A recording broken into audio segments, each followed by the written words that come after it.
Me now? Oh, yeah, you're good. Stupid chair. Okay.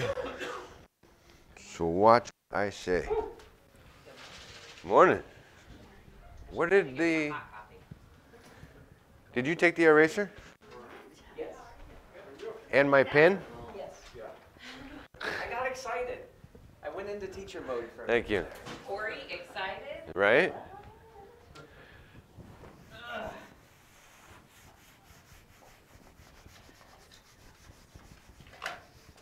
Who came first, Blood or Tower of Babel?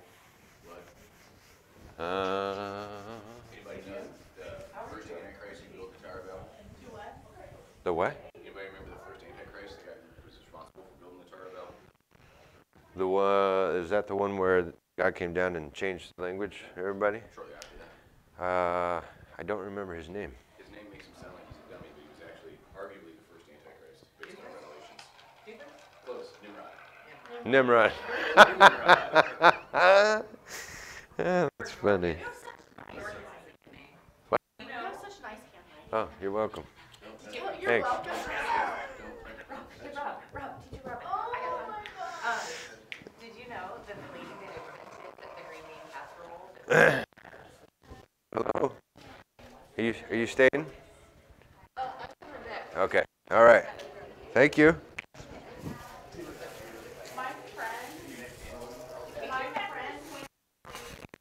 My friend went to church where the pastor, if you brought guests, the pastor.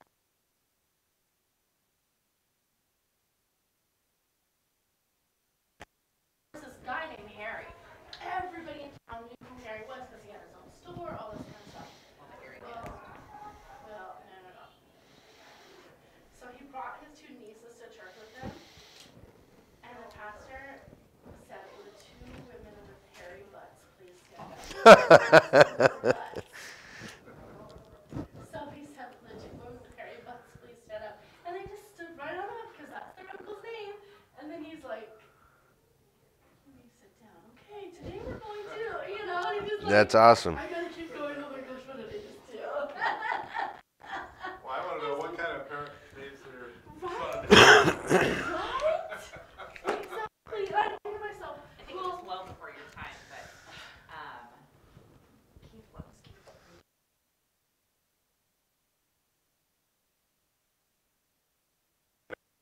With a different word. what did he It say? was supposed to say Brute. witch. Winch. Yeah. Oh no. Did he?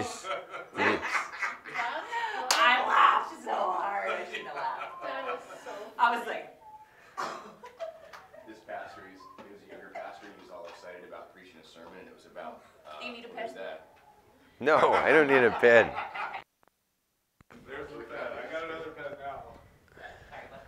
Oh, there was this pastor, younger guy, who was all jazzed up on the first couple times that he spoke at the church I went to, and his sermon was on, is hell a real place or not? Is it a real thing? And it's titled Hell. Yes, there's a hell. And he comes out. Hell yes. He got a little excited, forgot the comma. That's funny. Yeah, that was That's great. good old shoot. My mom said when she was growing up, she knew these people, their last name was Hogg. And they literally named their kids Ima, Hiza, and Shiza. Yeah. I'm a hog. I'm a hog, she's a hog, and he's a hog. She's like, I don't know. What's up, Eric?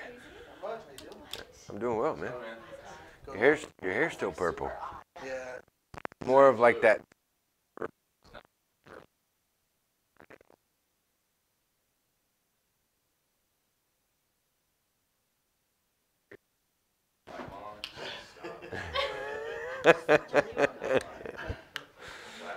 That's funny. Right.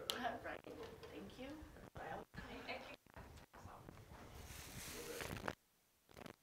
Look at you. Thank you, sir. My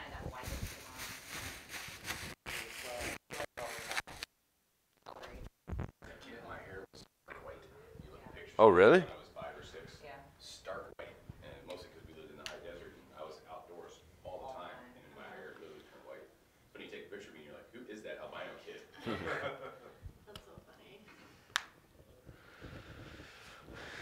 Well, is Debbie coming or is she busy? She's greeting, so Should be. I think she'll probably be here for. She'll be late. The way that she said it the other day, it's like, okay, I understand. You're never ready.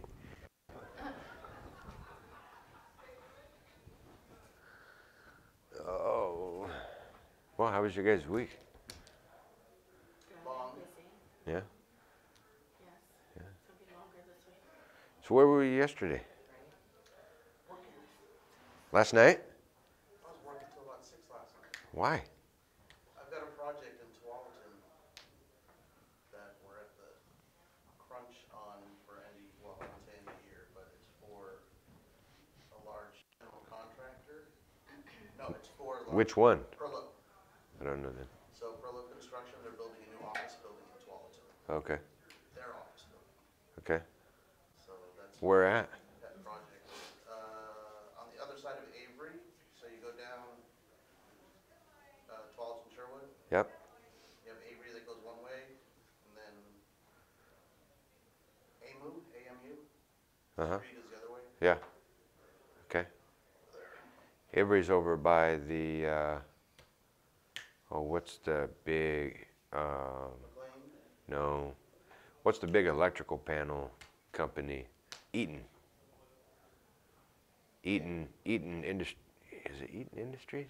Eaton Technologies, something like that. They do everything. I had to wire up Eaton's place. That's a pain. that's where I've been the last few weekends, I'm lucky I got today off. They put Wow. the elevator yesterday. Oh, wow. You guys doing the fire aspect of things then? I'm doing the fire, the telecom, the security, and the automation. What are you guys running for your like POTS line? Is it Cat 6A? Oh, Are you- yeah. yeah? Cat, not A, just Cat 6. Cat 6. You can Cat 5, Cat 3 still for all that, but Well, right, but a lot of places don't want to mix. Cat 6. I did T&B, and I told them in the very beginning because T&B is Kaiser Dental. Dental's only on the 3rd floor, but Kaiser had bought the building a year and a half ago, and they started kicking everybody out. Well, when you do that and you own the building, you now take ownership of the elevator and lines. I told them in the very beginning, I said, look, you got 2 elevators here that need to have some form of, yeah. Oh, we'll just take over the old number. Okay, you know where it's at? You know the cable? I mean, everything's not gonna be on the same system. No, it'll be fine. And like 2 weeks before they open, grand opening, oh, I gotta get the, okay, well, it would have been nice to repipe everything and run new cable, you know what I mean? But everything is already finished, what do you do? So I had to take the old Cat 3 and cut everything over. And that was a pain in the butt because you're coming off of a 66 block that is so beat up, you can't read any of the numbers anymore. So, Got to tone it out. oh, what a pain, man. And then you have to sit there with Otis, because Otis had taken over the contract. So you're constantly having to call them, hey, what's the number I'm calling from? Oh, that's funny, because it's the exact same number that is the next one. There has to be 2 lines. They know which elevator to go to. So, You ever been in a nail salon and all the ladies are sitting around? I don't understand a word they say. Pocket pizza. You just made my comment. What? Yeah. What's We understand. We understand. So the schedule's been really, Perlo's driving it, subcontractors, not me, are driving it, so I'm just having to comply with whatever schedule that comes out. Yeah. And the elevator was supposed to go in 2 weeks ago, but it got delayed and shipped. It was supposed to, after a while, go in next week. Yeah. Not this week, Yeah, it was probably. Then it got pushed up. and then it got pushed up because the elevator was delivered. They said, hey, can you put it this weekend? Yeah, we can put it this weekend. So the reason why that's important is because the elevator is gonna be moving all the furniture when it comes in. Right. So they bumped our furniture schedule out a week, which was great, because, oh, I got a week.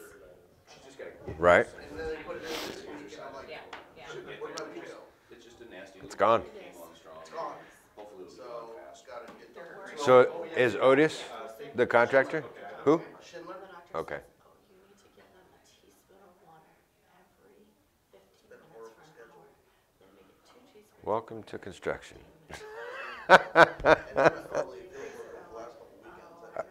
Are you in the field then? I'm not doing that. Do you still have your night set? I'm not doing that, you know? So then I You let that lapse? make it worse, and I'm like, fine. You have your A or B? Oh my gosh, like. Neither. Neither. I'm like, So what are you doing in the field? Whatever I can. Literally whatever I can. Just don't get your hand slapped. kids when they No, were no, sick, not terminating, not doing I'm like, anything this is else. 15 minutes for an hour.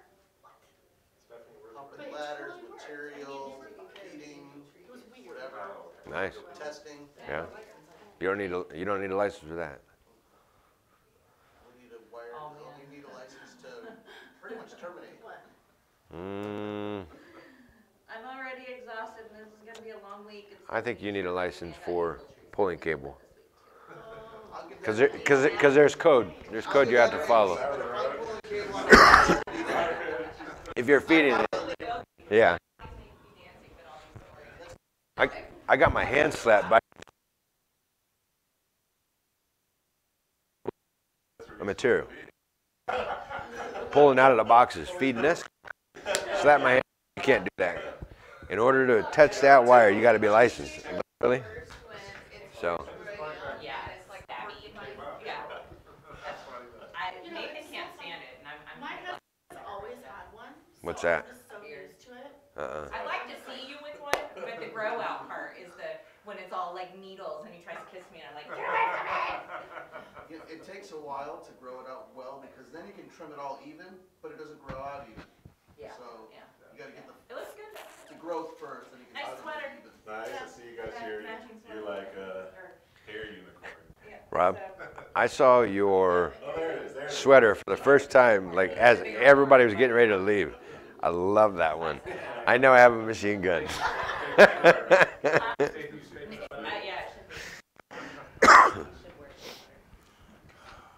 What is that? Tourniquet? You can now get, Is that another band? no, it's not like officially licensed and all that. License, From nice. the movie like National Lampoon's. So, Mama, will you do announcements? Because I don't really know what is going on. You don't know how to read a bulletin? I don't have one. What? That's okay. You look really cute. We still love you. Michelle, you look different today. Yeah.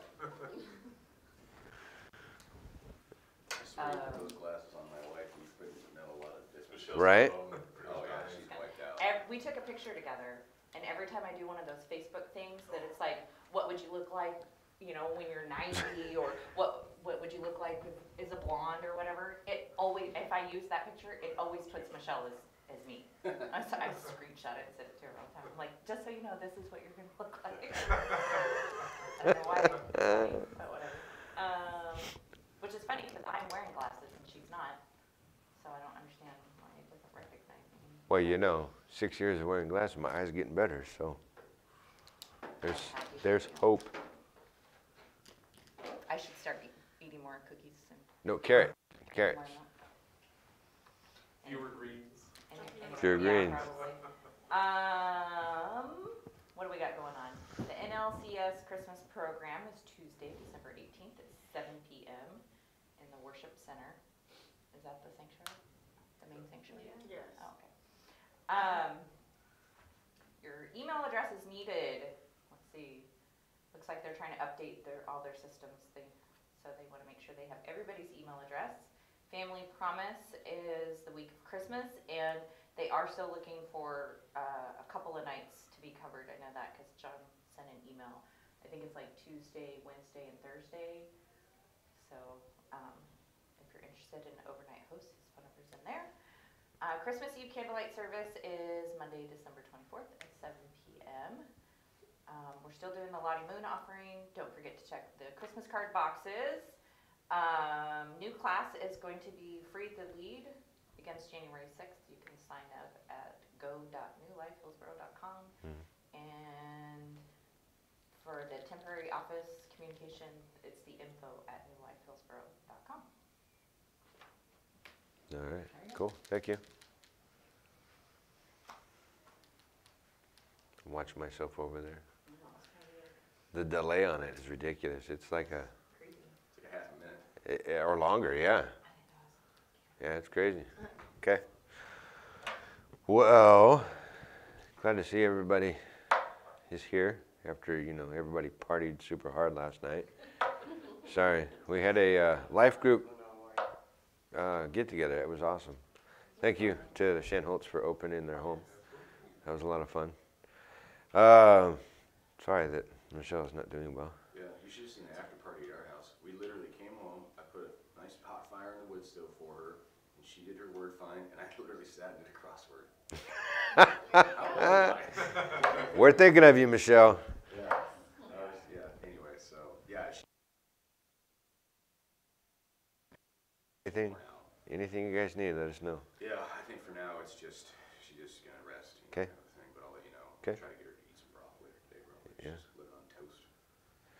That sucks. She'll get through it. Yeah. She'll feel great just in time for Christmas. Yeah. Yeah. Right? All right. So this week we are talking about family. Most of us are aware of the failures and shortcomings. Oftentimes, this awareness makes us feel disqualified from taking a more active role in Christian services. However, God uses imperfect people to advance His plans. He provides us with whatever resources are required to accomplish any assignment He might give us. Right? So, God uses imperfect people with imperfect lines to advance His plans. What are some excuses believers give for not taking an active role in Christian services? This might put a lot of people on the spot. What? Time, okay. I don't know the Bible well enough. Okay. Knowledge. You can still win. I don't want to. Okay. Yeah, okay.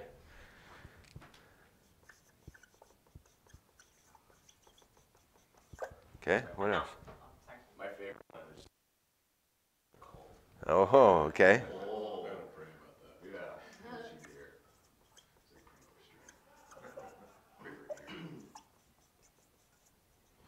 Okay. I'm not old enough.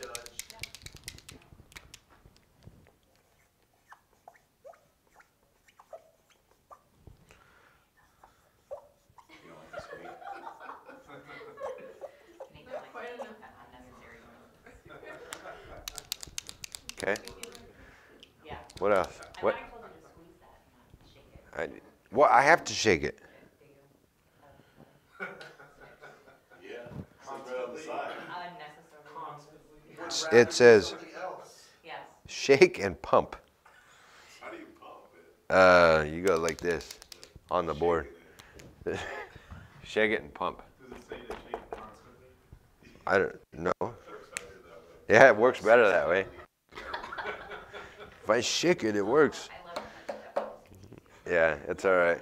What else? What are some excuses, other excuses believers give for not taking an active role in Christian service? Some people say they're too old. Oh, yeah? They're retired, you know. Yeah. Too old? Okay. Right? My excuse for everything. I'm tired. Retired or tired? Tired. Tired. Well, Old both. and Both. tired. Both are valid.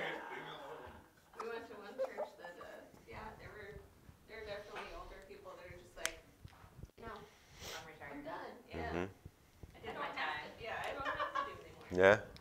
What happens with younger people too? I mean, I had that attitude because we taught, Michelle and I taught children's church at the old church for like 12 years. And then once the kids were kind of out of that, I was like, yeah, I did my time. Like I did my jury duty. You know?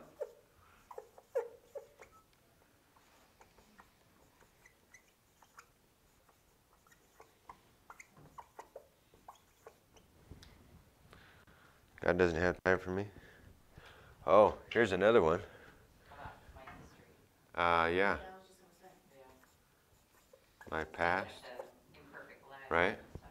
My past. Yeah. As soon as I get all that figured out, then I'll do something. Okay. How might these excuses point to a faulty understanding of God? In what way? Well, obviously, this one is one that we hear a lot, right?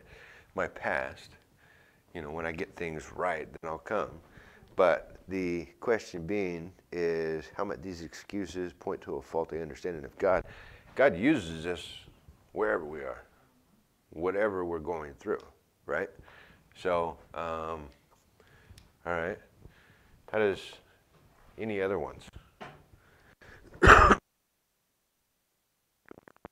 Understanding of God. God is omnipotent and omnipresent. So Okay. and what's the other one?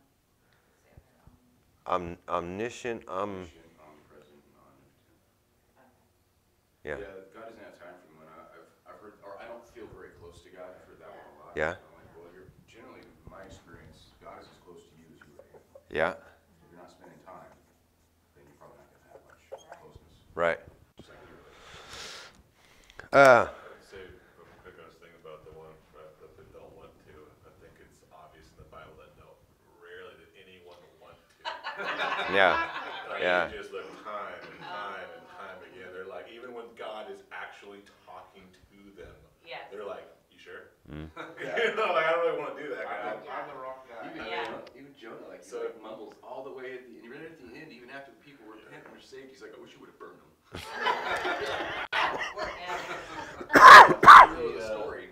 To give us a little bit of that benefit of the doubt, back in the biblical days, I mean, it was really only eat, sleep, work, religion.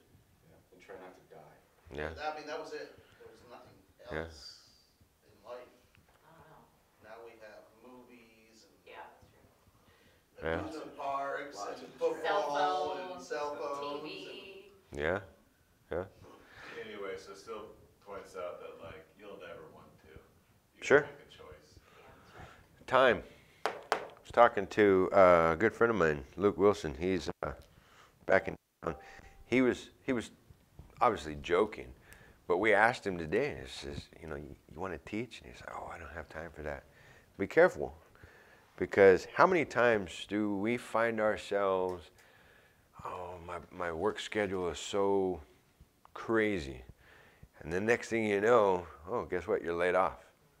Or, the kids are just somebody comes and says, hey, I'll take the kids for you. Isn't it interesting how God hears, I don't have time for that, and then starts taking things away to give you opportunities for that time, right? Yeah.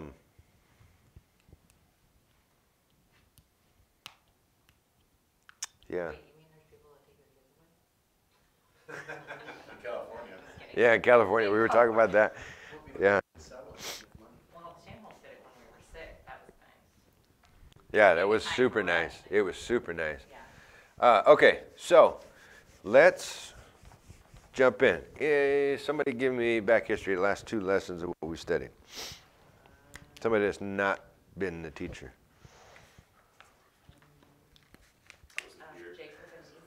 Jacob and Esau. Jacob and Esau. And the deceiving his father. Yeah. The blessing. Okay. So Jacob deceived Isaac. In all fairness, it wasn't Jacob initially, right? It was Rebekah that found out that Esau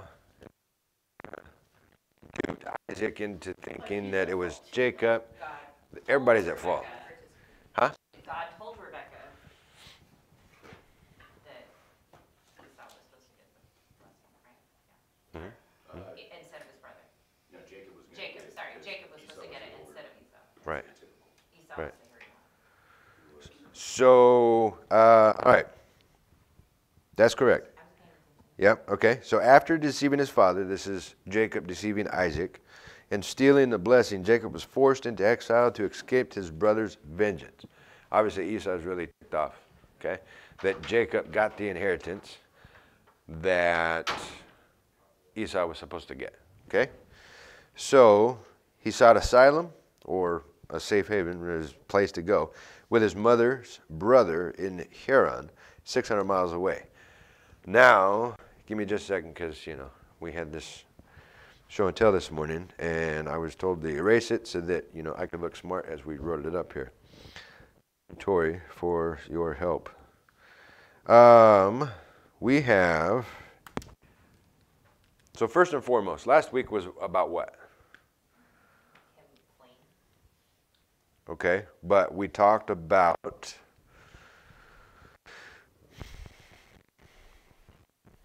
the covenant that God made with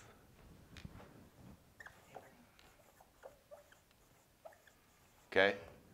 And what did God tell Abraham?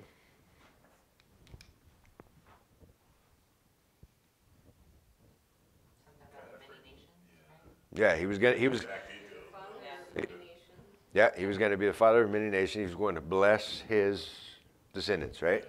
So, real quick, Abraham is, this is a very difficult lesson to do because I took it, when I read it, first couple of times, I took it the wrong way. There's a lot of incest in the very, very beginning. Just to be clear, okay? Because, like, there's really no rule or other people to quasi get married with other than relatives, okay? So Abraham, we're going to do M is married, right? And S is sibling. Okay? So Abraham and Sarah are married. Abraham and Sarah have Isaac, right? What the heck? I'm sorry, I'm a terrible speller. Yeah. Got it. What? What are you trying to say? Yeah. Okay. So. Okay. And then Isaac. You guys remember when Abraham was called up on the mountain to sacrifice his son? But this is the same Isaac, right? So Isaac marries Rebecca, right? Okay, so they're married. But the sibling is Laban, right? L-A-B-A-N. Okay, so this lesson, we're going to talk about Laban. All right, whatever. So Isaac and Rebekah also have Jacob and Esau.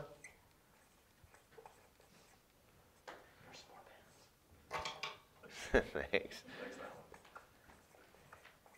Esau. They're brothers, but do you know that they're twins? You know that? Okay, you knew that. Okay. So, all right. So at this moment in time, and we'll just keep adding to it, but at this moment in time, outside her and Jacob came upon a well. All right, so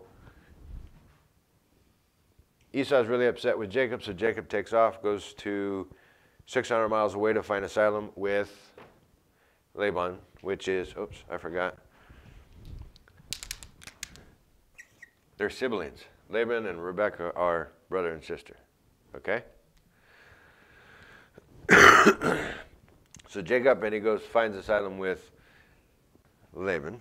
So, just outside Haran, Jacob came upon a well. 3 flocks of sheep awaited the removal of a stone on top of a well.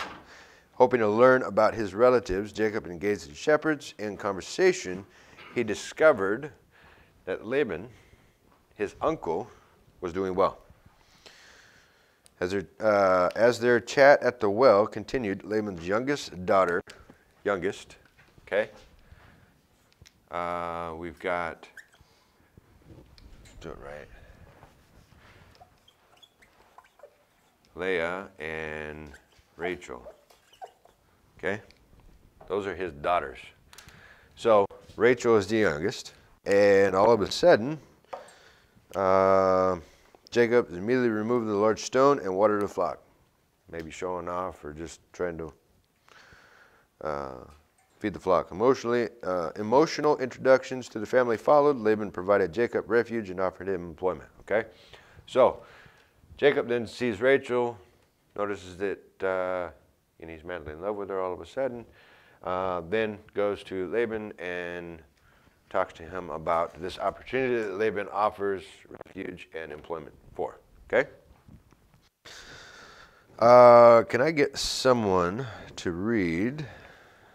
We're in Genesis 29. We're going to be looking at verses 16 through 30.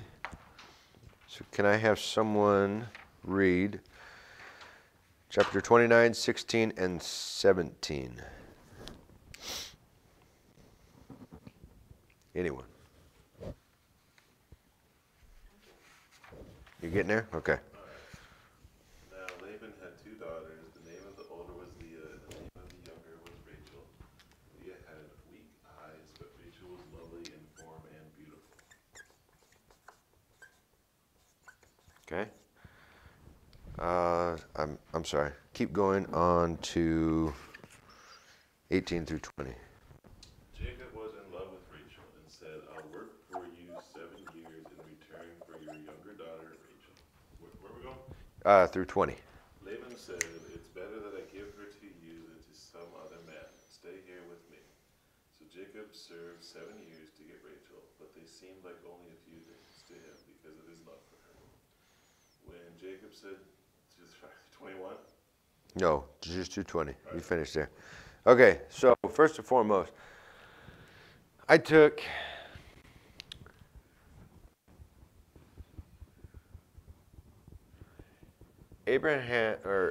Rebecca and Isaac wanted the boys to get married within their family, right? I took it as a lineage, right? You have a legacy. At this time, the historical context is boys were more valued. That's the wrong word, but they're more of a blessing than women, because men can carry on the legacy where the women tend to lose their last name and carry on someone else's legacy, right? So Jacob finds Rachel, falls in love with her because she's beautiful. Right? Talks about how Leah has got weak eyes. Well, obviously Leah is older, so therefore she's probably not as pretty, right? What?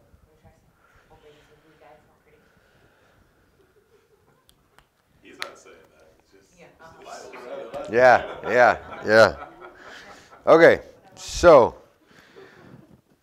we find that Laban has offered Jacob to come find refuge and work for him, okay, or gives him employment. Jacob really wants Rachel, so therefore Jacob makes this contract, if you will, with Laban and says, "Look, I'll work for you for 7 years." Keep in mind that Jacob's on the run, okay? He has no relatives or family, I guess, nearby to assist.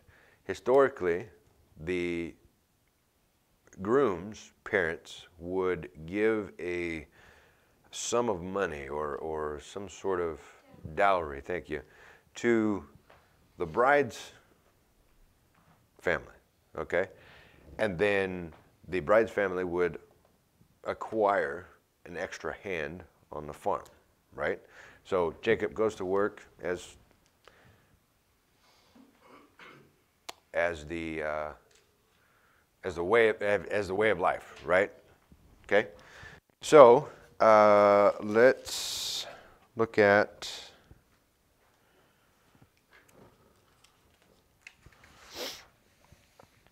Jacob fell deeply in love with Rachel. He desired for her to be his wife, and will do whatever might be necessary to make his wish a reality. In a society, marriage had a dramatic economic impact on the families of both the groom and the bride. Well, we just talked about that, where the bride would get a settlement or a dowry from the groom, but also a worker.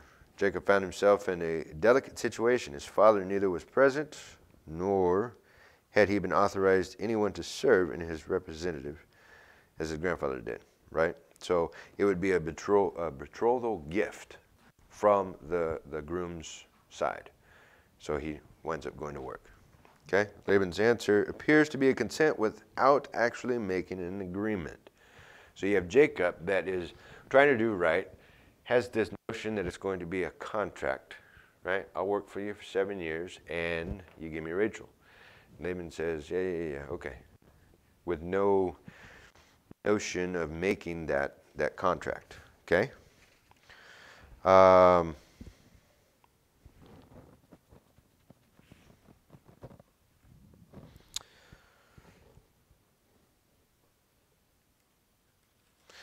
going to pick on Rob for a minute. We talk an awful lot, whether we be, outside of life group or in life group. He talks about purpose. What is our purpose? Rob's purpose is to build something. He talks about how when he dies and goes to heaven, he's guaranteed to be building something. What is our purpose? What is your purpose? Thinking about this a lot this week. I really don't know what my purpose is. What am I good at? Leadership. So I'm told. I don't know. An open ear? I don't know. What are you good at? What is your purpose? Do you know what that is? You're a teacher, okay? Joy can be found in a purpose, right? You can find joy in doing what you love, all right? No matter how hard the task might be, how much time it might require, Jacob's attention was fixed upon his goal. He had a purpose. He's a worker, okay? So he was doing something that he loved for a purpose, a goal that he was trying to reach. Consequently, the 7 years seemed trifling, as it says, like only a few days to him. Words emphasizing the depth of Jacob's love for Rachel and makes the subsequent deception more crushing to him. Okay? So what happens when we have this goal and you're trying really, really hard, you're working towards it, and all of a sudden it's not what you anticipated it to be? It's a defeat, right? You get down on yourself, you realize, well, that was a waste of time, or did I really understand what my purpose was? Okay? How can you find joy when you undertake seemingly thankless or difficult tasks? Rob also says, anything worth effort.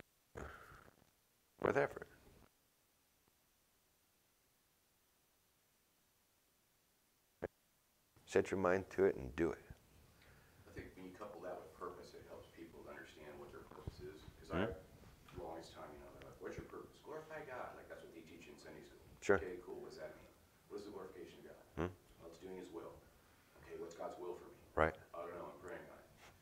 It's an easier answer than that. I think it's so anything worth effort or anything of value is going to take effort. What is it that you can do that you can wake up in the morning and do? You look forward to. You can do it all day long and feel energized at the end of the day, even yet. Whether it's engaging in relationships with people, or maybe it's building something, or maybe it's whatever. When you can couple what you have unlimited energy, it seems like, to do. Nobody has to tell you it's time to come in because you're like, I'll stay out here for however long and do whatever I'm doing. Right. When you can couple that with with purpose that serves God's kingdom, you know you're in the right place. You're adding value to it, right?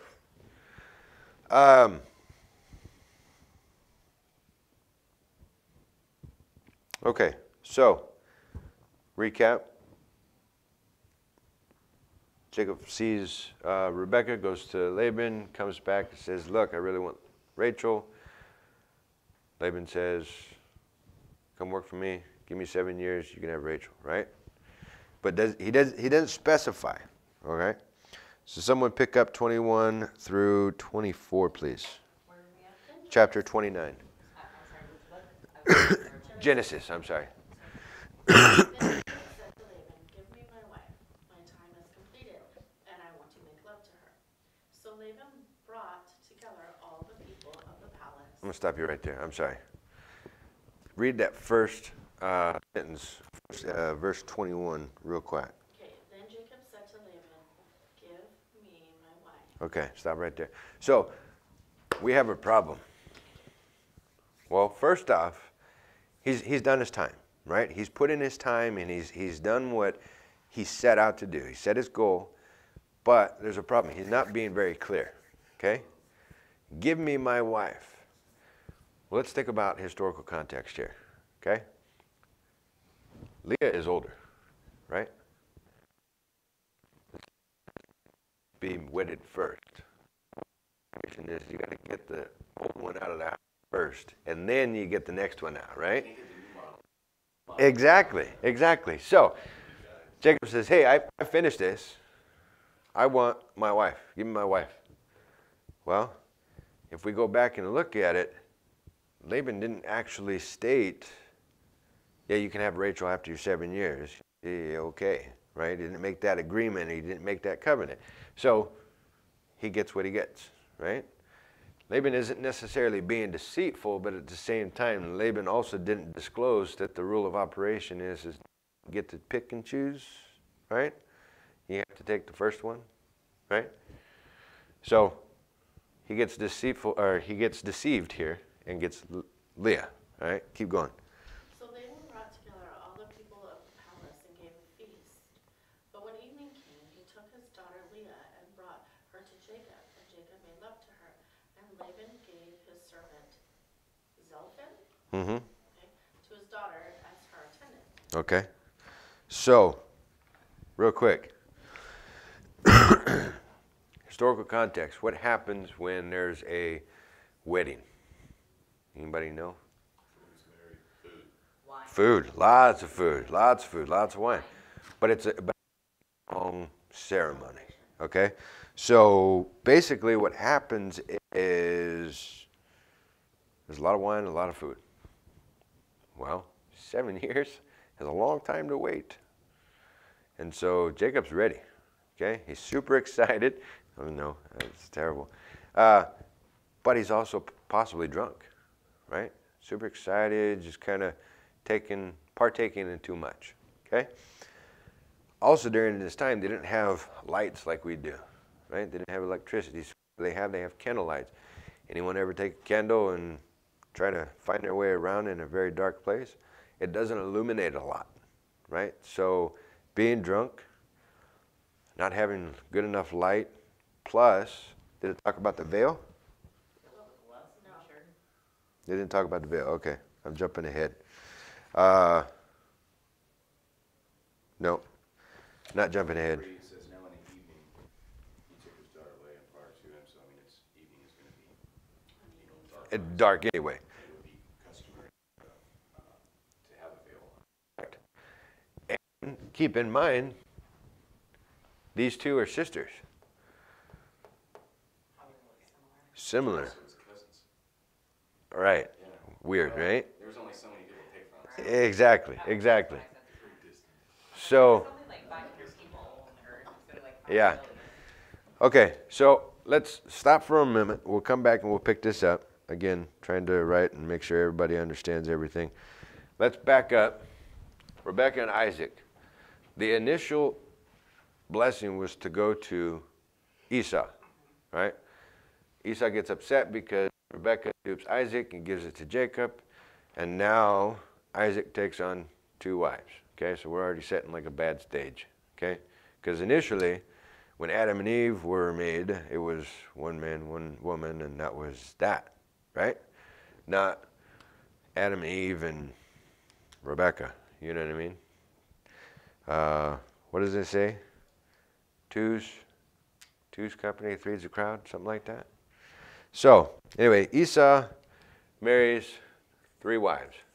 I'm not going to tell you what their names are because it says it in the book. But the problem is that these wives were pagan. From Hittite. Okay? So the idea is that Rebecca and Isaac want them to marry inside the family, right? Keep the lineage long.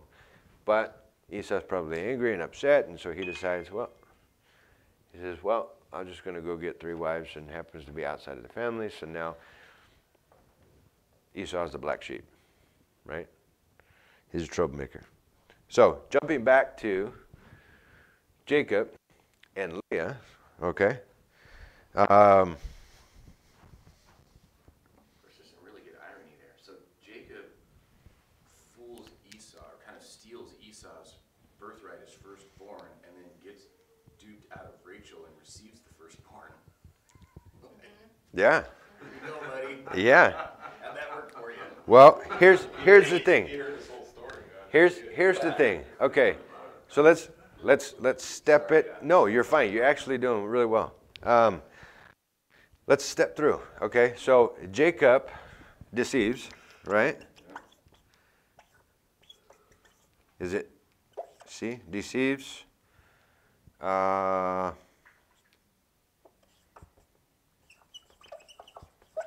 Everyone. So Esau and, well, let's make it easy. Really deceives Esau, right? What's so funny? Okay. Well, he also deceives Isaac. Okay. God, doggone it. Whatever this guy's name is. Yeah, Okay, so Jacob deceives Esau and Isaac. All right. So we're already on a bad track here, right? You ever heard of you reap what you sow? Okay. So let's just say that Jacob is sowing his way. Okay? Well, then he winds up making Esau really upset, and so now Esau's trying to kill him. I'm sorry, guys. It's. Thank you. Esau tries to kill Jacob. Okay? So Jacob runs, but now we're jumping back into Jacob and Laban. Jacob wants to marry Rachel.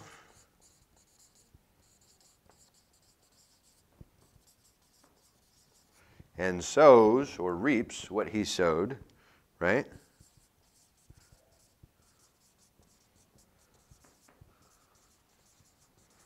And he gets Leah. There's a problem there. Okay? So, we left off on 24. You didn't read 25 yet. No. So, keep in mind, 2,000 years later, after all of this has happened, Paul writes in Galatians, and he says, don't be deceived. God is not mocked, for whatever a person sows, he also shall reap. Hindsight's 20/20, right? So, the principle is timeless and universal. Jacob was reaping what he had sown. His deception of Isaac brought him to Laban, and now he harvests his yield. Okay, so Jacob's really upset that he gets duped. But in all fairness, Jacob had a hand. It wasn't solely just Jacob, but Jacob had a hand in duping everyone else. Okay? Go ahead and pick up in 25. When morning came, there was Leah. Leah. That's fine. Jacob said to Laban, "What is this you have done to me? I served you for Rachel, didn't I? Why did you deceive me?" Laban replied, "It's not our custom here to give the younger daughter in marriage before the older one. Finish this daughter's bridal week, then we will give." Hold on. You're going really far. 20. I'm sorry. Where are you at? You just finished 26? She's in the middle of 20. Oh, Yeah. Finished 26. Okay. So, when the morning came, he said to Laban, "What have you done to me?" Now, read it as if you're really upset, right? He's going back. He's spitting fire. He's like, "What have you done?" My version says Jacob raged. Yeah. So, imagine you're really upset and you're foaming at the mouth. You're spitting, right? Because and then it comes to light that it wasn't customary for the secondborn to be married off before the firstborn, right? So, again, is it a lack of Jacob not knowing customs? Is it not customs? Yeah. Is it customs? Yeah. I mean, I would say, I mean, It's what? it's his uncle. It's not like he's that far disassociated from his tribe. Right. You know? Right. So, but, you know, maybe he was hopeful that he would overlook that custom and provide. Sure. You know, but But Laban did have 7 years to marry off Leah to somebody else. But it also says, and if you go back, he said, I'd rather give you my daughter. I'd rather give you my daughter to, or give my daughter to you than anyone else, right? So he doesn't spell out Rachel. He doesn't spell out Leah. He just says my daughter, Also, keeping the lineage in play. the whole 7 years thing was like a guarantee. You can have her, guaranteed marriage for her technically, for his daughter, not one specific one, but his daughter. So it was guaranteed.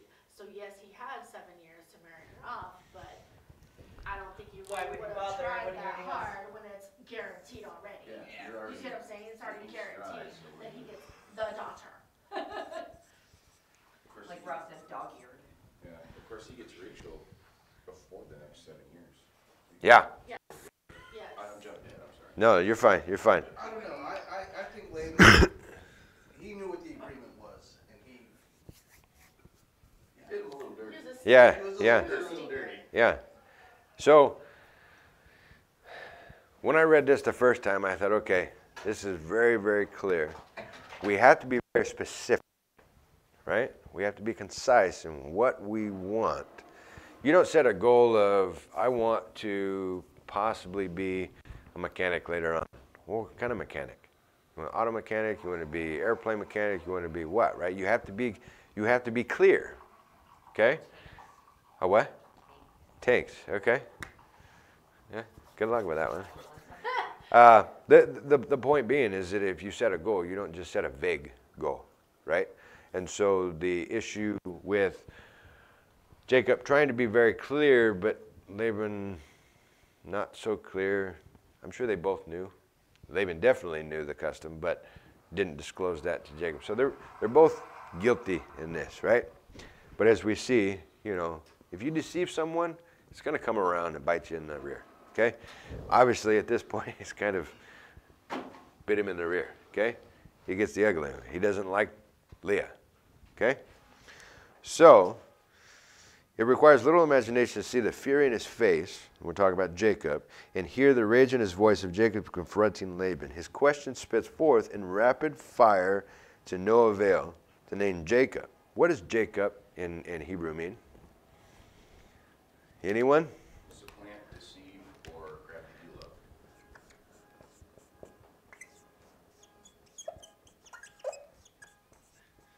of. He cheats. Yeah. God knew what he was doing. All right. Who is that?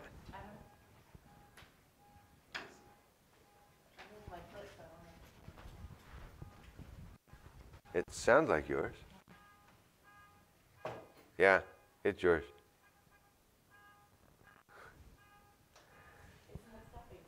Well, you got to hit it again. I hit it 17 times. Well, stop hitting it. Hit the panic button. Oh my gosh. Hit the panic button. Stop telling me what to do. I'm taking care of it. Thank you. Yeah, well, you know. Right. It says panic. Turn the panic button off. Love you, dear. All right, so Laban answers, is not the custom in this place to give the younger daughter in marriage before the firstborn. Okay? So his explanation was true even though he had failed to disclose the custom earlier. Guilty on both parties, right? Okay. So, that being said, Laban has procured a husband for the oldest daughter. Her unhappy husband had given him 7 years of exceptional labor, right? Why? Because he had this goal in mind. He was really working hard for it, set his mind to it, wanted to achieve it. Laban now seized upon a new opportunity whereby he could retain his extraordinary worker for another 7 years. Polygamy was culturally acceptable when Laban lived and and still possessed an unwed daughter. Okay, so they both have a dilemma. Jacob's got a wife that he doesn't want, and Laban's got a daughter he's got to get rid of, right? So how do we come to a consensus? Okay, Jacob, let's see. Moreover, his angry son-in-law deeply loved Rachel and had performed a remarkable service once in order to wed her. Surely he would be willing to repeat the feat for her. I don't know. I think I'm not working as hard. You know what I mean? 14 years is an awful long time for something that you want. But, again, we stated anything worth value is worth a lot of effort. Okay? So, you were reading last, right? Pick up in 27. Finish this daughter's bride a week. Then we will give you the younger daughter also. Hold on.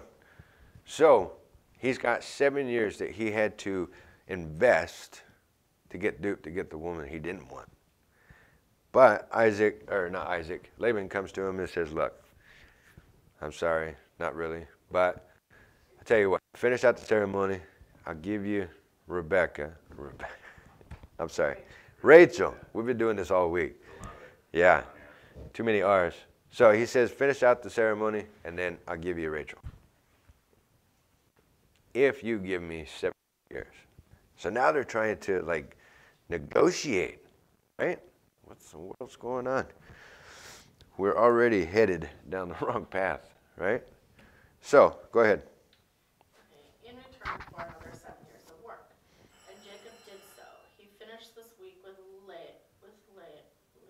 Mm-hmm. And then Laban gave his daughter Rachel to be his wife. Laban gave his servant Bilhah. Sure. Okay. That gal. His daughter Rachel and her attendant. Jacob gave. Okay. Right there. So he gave the servant away.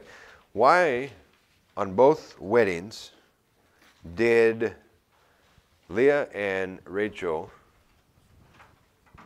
Excuse me. Why did Laban give Jacob a servant with Leah? Because it was customary, right? So you assist, right? Help out potential childbirth, right? Needed what do they call that? A doula god? A what? Midway. Yes, thank you. Yeah, exactly. Right. So then again, because he is getting Rachel, he gets another servant. Okay. It was really kind of a gift. Okay. So somebody pick up the last verse there, 30. So Jacob went into Rachel also, and indeed he loved Rachel more than Leah, and he served with Laban for another 7 years. Okay, so a couple key points here. From the Garden of Eden, God designed our marriage, or designed for marriage, has been one man and one woman, Adam and Eve, right? Not Adam, Eve, and someone else. Bigamy and polygamy occurred in the Old Testament, but they are not the norm. In every case, the consequences are negative. Jacob's marriage highlights this truth. The tension created by the rivalry between Leah and Rachel hardly was amenable to a happy, peaceful home life. The case of monogamy is even stronger later in the Old Testament. Okay, so God eventually in Leviticus says, look, one man, one woman, that's the way it goes. Polygamy is off the table, right? It's a sin. So God designs marriage to be one man, one woman.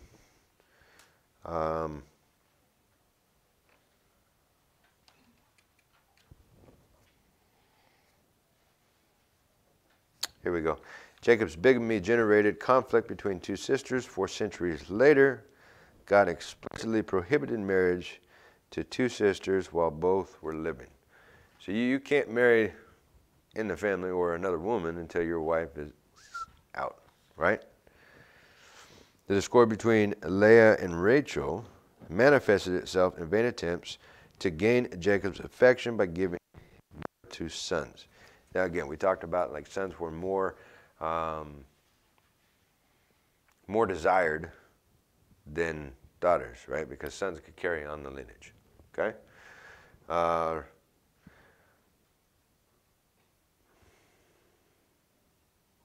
Yeah, in the ancient culture, boys were considered more desirable than girls. God had compassion on Leah because of her treatment by Jacob.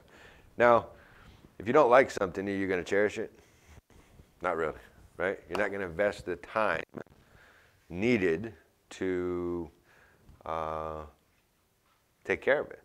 So obviously, Jacob didn't want Leah. So you think Leah got the best of goods or best of attention? Probably not. He had his focus on Rachel. So therefore, God had pity on Leah because she was... Well, he must have liked her at some point. That's just what I was thinking. I was like, must not been too bad. And all. Well, Years, those first 7 years at least, right? Yeah. It's like well, Rachel. here's the thing. So we know that God gave Abraham a covenant, right? God told Abraham, count as many stars, right? And however many you can count, that's how many you're going to be blessed, right? So then it comes to Isaac. Isaac, Jacob get the same treatment, same covenant, right? Well, unfortunately, not fortunately, fortunately, that same covenant gets passed down to Jacob, right? On through. So even though Leah was the rightful one that Jacob wanted, God still used the, what do they call it, discord or imperfect situation, imperfect lives to advance his plans. So Leah was not the perfect one. Leah was not the one that Jacob had really chosen. But God used it and gave him 7 sons on top of Zephalah or something like that, her maiden, okay? Also had sons. And it was kind of a competition. Well, I'll give you my handmaid as your concubine, and Rachel did the exact same thing. And so Jacob has more and more kids. 12 to be exact. Rachel also, they think at some point maybe she was barren because she couldn't have kids for a very, very long time. But just like you see in Abraham and Sarah, and how long did they wait? Hagar came into play, Ishmael, and then all of a sudden, lo and behold, Isaac is born from Sarah. Okay? Uses these imperfect people, this chaos, this shenanigans that's going on to fulfill God's purpose, right? There's a total of 12 kids, and God carries on his promise. So he fulfills that promise through the lineage all the way from Isaac, Jacob, and Joseph, right? God made Abraham a promise to the descendants would be as numerous as the stars. He transmitted the promise to Isaac and then to Jacob. Despite Jacob's imperfect behavior, God kept his promise. How do you... God ever promise something to you and never keep it? The sovereign God could bring out his purpose through flawed people. Believers can thank God for his faithfulness to his promise even when our plans are contrary to his wise design. What are some occasions when God has accomplished something unexpectedly good through you in spite of your flawed actions? Maybe this is a rhetorical question, right? But is there a time in your life that you can recall God used your issue, right? Your flawed moment to his benefit, to his will?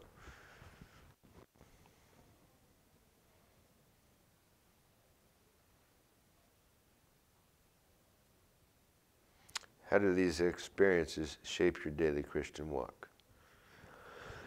I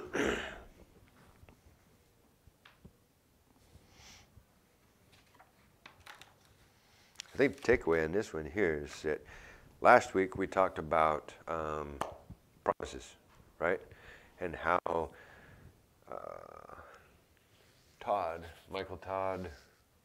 Michael Todd, that's his name, talked about his daughter and how he was kind of complacent at the time watching a game or whatever, promised something possibly unintentionally, right?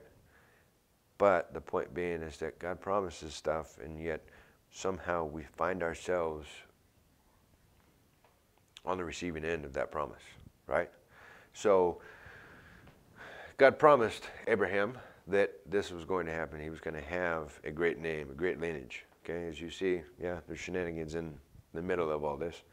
But he's also being blessed. He's also following through with the promise with multiple kids, okay? Men to be exact, keeping the name going, all right? But family, is it easy or difficult to love your spouse and all their flaws? Do I have to answer that? No. You see, God uses, yeah. Yeah, bzz, bzz. God uses us, right? Imperfect people with imperfect lives for His glory. Why are we married to our spouse? What is our purpose as one? What did He tell Adam and Eve? Go out and multiply, right? Subdue the earth. Well, that's the reason that my wife and I have been married 14 years, been together 15. It's not been easy. There's a purpose behind it, right? We made a covenant, not a contract. So therefore, even in the bad times, it's a goal, right? We push through it regardless. I'm stuck. No, literally, I'm stuck, right? Okay, that was terrible. I'm sorry. Anything else? Yeah, so I've got a quick statement, I guess. Okay. So God uses imperfect, so this whole situation, Yes. if it's God's plan, which apparently it was for Jacob to get the inheritance instead of Esau, Mm-hmm. and there had to be deceit and everything else going on with that, if that's God's plan, is that deceit actually a fault anymore? Yeah, I feel exactly what you're going with. Or a trespass or Well, whatever? there's the existential questions around what is God's plan? Is it the individual actions therein, or is it the end result and goal? Which, of course, God's main goal is restore all humanity to Him. So, if we're talking about the main goal, then the actions toward that goal aren't necessarily directed by Him, because that's where then we decide is Free it will. destination or free will. Well, in that case, if all of this is quote unquote plan, then There's no free will. there's no free will. Well, we're pretty clear that we have free will. And it's, I don't think it's a tough argument to go, and there's good arguments both ways. But Sure. At the, at the end of it all, it comes down to just understanding that it's more about the plan, the end goal. The process of getting there is going to be messy. Yeah. Just like having a family, if your goal is to get married and have a family, then, it's going to be messy along the way. It just is. Life's Somebody messy. out there like trying to get in the cars or what? I don't think so. Sheila was out there when it went off before. And Yeah. She said that she just was walking by it and it just went off. She was about 20 feet away. And Kicked it. Crazy. Kicked the tire. She's the one that's making the Exactly. Well, like Rob's saying, Another point to that, I lost it halfway through there, so I'm sorry if that ran. The messiness, though. I mean, it was part of God's plan that Jacob got the inheritance, or got the blessing, not the inheritance, but how he got that, Jacob took that in his own hands instead of seeking God's guidance on how to achieve that goal. well, let's relate it to nowadays. Or his mother taking in her Right. hands. Well, let's relate it to nowadays. How often do we try to take control of our lives? Instead of allowing God to direct that, we try to take control because, I don't know, do you think maybe we can do it better? I mean, we know what we want, right? But God ultimately knows what we need, not what we want. And so, yeah, absolutely, life is messy. Obviously, you see there's some messiness going on right here. But the point being is we had talked about what are some of the excuses that we use The first one was, well, I'm not ready yet. You know, I've got to get my life right and wherever. The point being is that God found Jacob where he was and used him. He didn't say, okay, stop, come back to me this way. Let's not get into this mess. Let's do it the right way, right? He found him and he used him in that moment. He made a promise. He fulfilled the promise. Well, wasn't he just being obedient? It was like, oh wait, that's not right.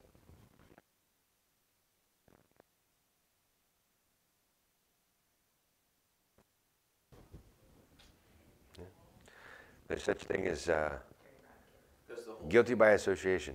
the whole thing is fulfillment of Jesus on the cross. That's all this is about. Because from here comes who was Judah born?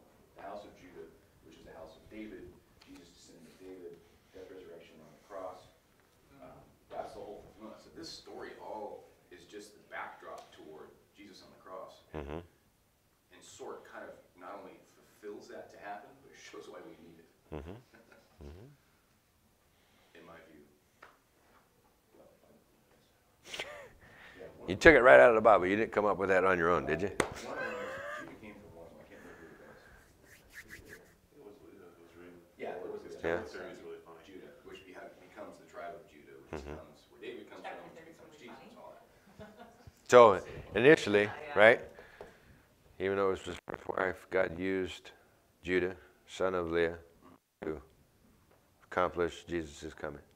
If you walk all the way, you flow chart it all the way out, you're like, Sure. oh yeah, this is all pointing toward that thing. Yeah. Anything else? We're out of time. Second bell, everybody's out. Would someone like to close this? Okay. Heavenly Father, we come before you and we say thank you for the opportunity that we've had to come and read about your word. Lord, I ask that what we've read today and the Holy Spirit would just use that for to communicate to us, to provide us with application, provide us with the necessary tools that we can hopefully learn from our others' mistakes. Lord, we ask that you be with us, watch over us, and protect us. We praise and love you. In Jesus' name, amen. Thank you, sir. Was it Mary that was the descendant of David? Yes. Mary was? Wait, I'm sorry. Descendant of David. I'm sorry. She